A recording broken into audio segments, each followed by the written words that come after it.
Welcome to சோலை சமையல். இன்றைய வீடியோவில் மழை காலம் ஆரம்பிச்சிருச்சு. அதனால சளி பிடிக்கும், உடனே தொடர்ந்து இருமிக்கிட்டே இருப்பாங்க. அந்த மாதிரி இருமிக்கிட்டே இருக்கவங்களுக்கு தேங்காயும் பழங்களை கண்டு வச்சு ஒரு அருமையான மருந்து தான் ரெடி பண்ண போகிறோம். இது மருந்துனே சொல்ல முடியாது, ஸ்வீட்னே சொல்லலாம். அந்த அளவுக்கு ரொம்ப டேஸ்ட்டாக இருக்கும். சாப்பிட்றதுக்கு நல்லா கரகரப்பாக இருக்கும். கொஞ்சம் சாப்பிட்டு பார்ப்போமா?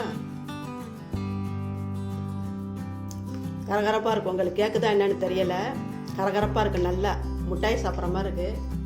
நம்ம வீடியோக்குள்ளே போகிறதுக்கு முன்னாடி நம்ம சேனலை இதுவரை சப்ஸ்கிரைப் பண்ணலன்னா பண்ணிக்கோங்க. பக்கத்தில் இருக்க பெல் பட்டன் ஆல் ஆப்ஷனே கிளிக் பண்ணி வச்சுங்க. அப்போ தான் நம்மளோட எல்லா வீடியோ நோட்டிஃபிகேஷனில் வரும். வாங்க வீடியோக்குள்ளே போய் எப்படி செய்கிறதுன்னு பார்க்கலாம். இந்த மாதிரி அடிக்கனமான கடாய் எடுத்துக்கங்க. இதில் 1/4 ஸ்பூன் நல்லெண்ணெய் ஊற்றிக்கலாம். கொஞ்சமாக போதும். தேங்காய் வதங்குறதுக்கு தான். நிறைய ஊற்றிட்டா தேங்காய் அப்படியே சொதன்னு ஆயிரும். அதனால தான் 1 கப்பு தேங்காய் துருவல் எடுத்து வச்சுருக்கிறேன். இதை போட்டு நல்லா வதக்கிக்கலாம்.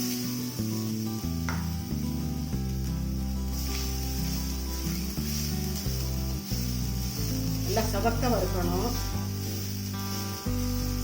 கிளறிக்கிட்டே இருக்கணும், இல்லாட்டி அடி பிடிக்கும் தேங்காய்.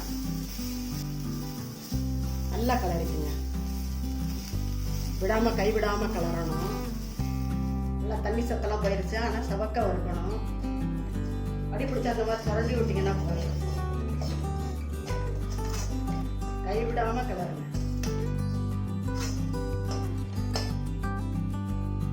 இந்த அளவுக்கு வறுத்துக்கணும். பாருங்க, இந்த டயத்தில் 1/4 கப்பு பனங்கள் கண்டு போட்டுக்கலாம். 1 கப்பு தேங்காய்க்கு பனங்கள் கண்டு 1/4 கப்பு போட்டால் போதும். கை போட்டு நல்லா கிளறிக்கிட்டே இருந்தோம்னா கலந்து சேர்ந்துடும். கேரமல் மாதிரி பனங்கள் கண்டு போடவும் பாருங்க, தேங்காயே பனங்கள் கண்டு நேரத்துக்கே வந்துருச்சு பாருங்க. அடுப்பை மட்டும் ஸ்லோவிலே வச்சுருங்க. இருமல்லாம் எங்கள் அம்மா இந்த மாதிரி தான் செஞ்சு கொடுப்பாங்க. காப் சிரப்லாம் வாங்கி குடிக்க மாட்டோம். அது குடித்தோம்னா ரொம்ப தூக்கமாக வரும். இந்த மாதிரி தான் ஈஸியாக செஞ்சு கொடுத்துருவாங்க. 10 நிமிஷம் கூட ஆகாது. காலையில் வெறும் வயிற்றுல செஞ்சு கொடுத்துருவாங்க. நாங்கள் மிட்டாய் மாதிரி இருக்குன்னு சாப்பிட்ருவோமா. 1 நாள் 2 நாளையிலே இருமல் விட்டுரும். தொடர்ச்சியாக இருமிக்கிட்டே இருக்கவங்களுக்கு இந்த மருந்து சாப்பிட்டா, இது மருந்துனே சொல்ல முடியாது, ஸ்வீட்டு தான். விரும்பி சாப்பிடுவாங்க. குழந்தைங்கெல்லாம் விரும்பி சாப்பிட்றோம். பழங்களுக்கு கண்டு உடனே இருமலை கேட்கும் நம்மளுக்கு. ரெடி ஆயிடுச்சு. ஒரு பிளேட்ல மாத்திக்குவோம். ஆற விட்டினே சாப்பிடுங்க, சூடோட சாப்பிடாதீங்க. இனிப்பு எதுவுமே சூடோட சாப்பிடக்கூடாது, தொண்டையில போய் ஒட்டிக்கும்.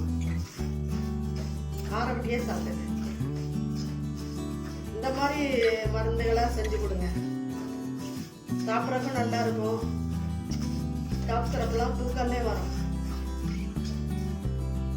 ரெடி ஆயிடுச்சுன்னா மஸ்டாப் ஆகணும். இந்த மாதிரி ஈஸியாக செய்யக்கூடிய ஹெல்த்தியான ரெசிபியை நீங்களும் செஞ்சு பாருங்கள். எப்படி இருந்துச்சு கமெண்ட்ஸில் சொல்லுங்கள். இந்த வீடியோ பிடிச்சிருந்தா லைக் பண்ணுங்கள், ஷேர் பண்ணுங்கள். நம்ம சேனலுக்கு மறக்காமல் சப்ஸ்கிரைப் பண்ணுங்கள். நன்றி, வணக்கம். அடுத்த வீடியோவில் பார்க்கலாம்.